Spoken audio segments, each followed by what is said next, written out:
Hey everyone, it's the AK Option Trader, and yes, I am finally back.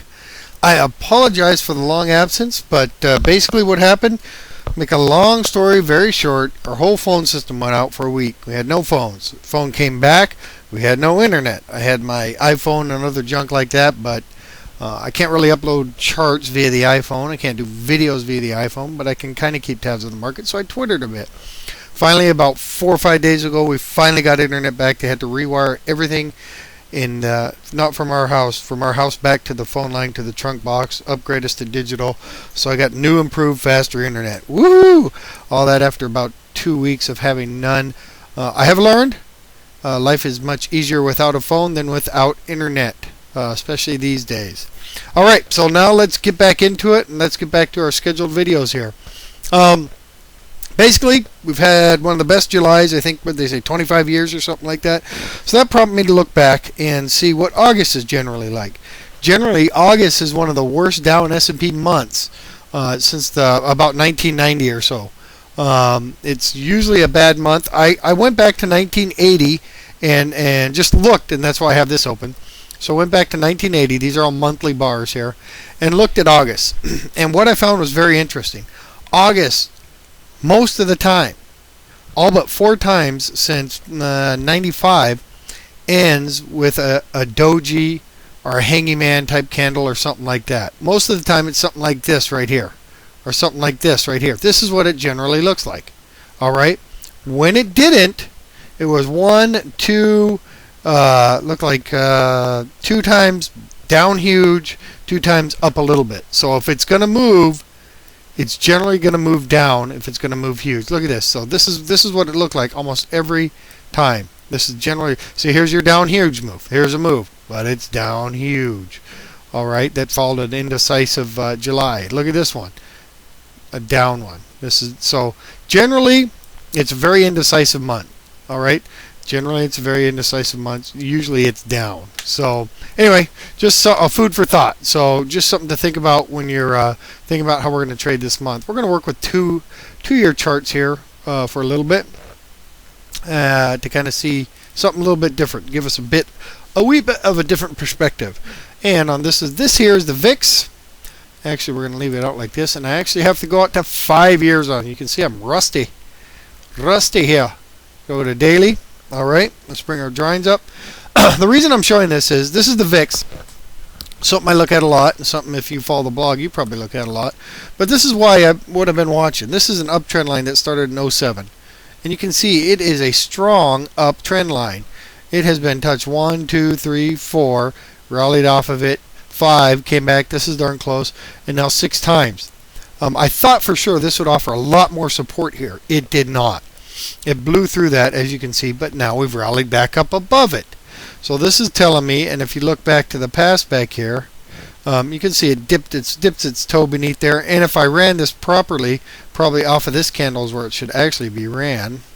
Should do it off candle basis, especially such a long one like this. You would see it would actually have dipped beneath a few more times. Okay.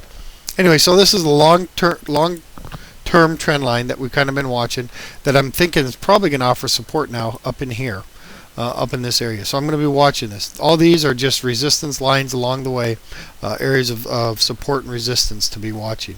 So right now I'm just going to be watching this line. Let's see if it starts working again. See if it starts offering support. If it does, I would expect to bounce up off of it. Okay, if it does, like this, boom, a move up. A strong move up. I wouldn't expect it to frolic around. You can see when it takes off this line, it takes up pretty hard. If it doesn't, if it starts frolicking around this line here, it's probably going to drop. Okay, and that means the market will go up. All right, so let's watch that. That's just a thought, something to look at. All right, here we got the Dow. We can see the Dow volume is still kind of decreasing here. Well, actually, the last 3 days were up. The Dow looks extremely tired to me. Okay, it looks very tired. Look at this, all this sideways movement again, very similar to this period here that drove me crazy, and you were along for the ride. You got hanging men all over the place here. Signaling reverse, I thought, oh, here we go, we're starting to drop. Boom, up, sold off, boom, up, sold off. It still looks tired, still looks like it's ready to turn down. We did have volume increasing with these indecisive moves. So that also bodes bad for the Dow, I think, as far as any more rallying going on. All right, so now here's the S&P. S&P, very similar, very tired looking. You can see hangman all over the place looking like it wants to go down. You can see the Bollinger Bands, I've got them on here. I put them on here because they're separating. When they separate like this, when they make that wide V movement like this, generally a big move is coming. Something is about to happen. When they tighten, you can see here's this tighten. See how tight they were here? You can see how range bound, how tight it traded. Look at here's where they widen. You see it can start widening here. Look at this big move, this down move. So generally when you see that, that's what you're looking for. And the big move has been to the upside. All right. If these start turning back, we're going to start seeing a move to the downside. So anyway, it looks very similar, very tired, just like the Dow. So now let's go on to the Nasdaq. Trying to whip through here without fumbling all over myself. All right, Nasdaq. This is Nasdaq. I've been playing the Qs, and I'm going to show you a Qs chart here in a minute. I've been playing the Qs because I really feel like the Nasdaq is big time oversold or overbought. Pardon me. I just think it's overbought. It's got a huge gap here that needs to fill. It's got another gap here that it's going to have to fill. It tried to. It just looks like it wants to turn to me. I mean, look at these two beautiful reversals. I mean, everything is just pointing to it, all right? It's stalling out at prior resistance. This is where I originally thought it was going to stall, is right here, okay? I thought this gap right here was going to offer, and this is, after this big day right here, I bought some puts on the Q after this day saying, this is it, that's the end of the move, we're going down. We didn't. We just kept going sideways. So my puts, which I still have, I'm down a little bit. They haven't been as bad as I thought.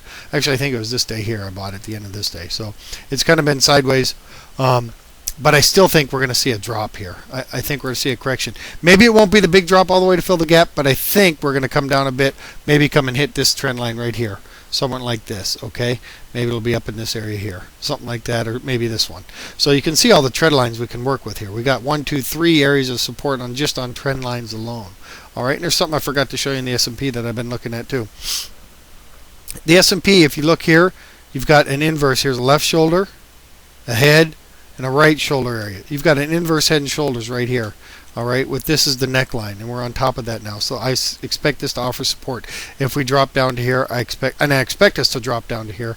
I think it'll offer pretty strong support.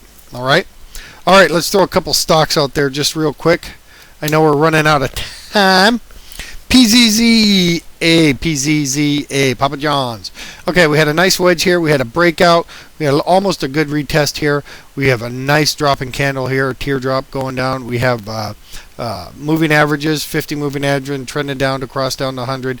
When they do, this whole thing is going to drop. I could see this going back down to the 200 moving average easy. Nice pop on volume with this down move here. So that's PZZA. XBI. Freeze. This is the XBI. Looks like we might have a double top forming here. All right, here's a nice resistance right here on this pop up here, which led to a dropout, and we didn't exactly touch it. In fact, we could jump up and touch it right now, or we could just teardrop from here. But this is one I'd watch. You got a little gap area to play with here. I could easily see this thing dropping from right here. Nice decreasing volume. Look at that volume. Isn't that picture perfect? Divergence going here. So you can see a nice peak on volume with a nice drop down there. That's XBI. So freeze. It's the XBI. XLB. Materials. This is one I tried to parry to the downside, got burned.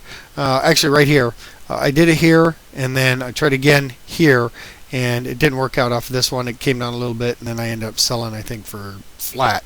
It gapped up. Now it's on top here, so I wouldn't be surprised to see this 28.50 offer some support for this. So let's see what happens here. If it breaks this, I'd go short, but if this offers support, I'd go long. It's that simple. All right, that simple.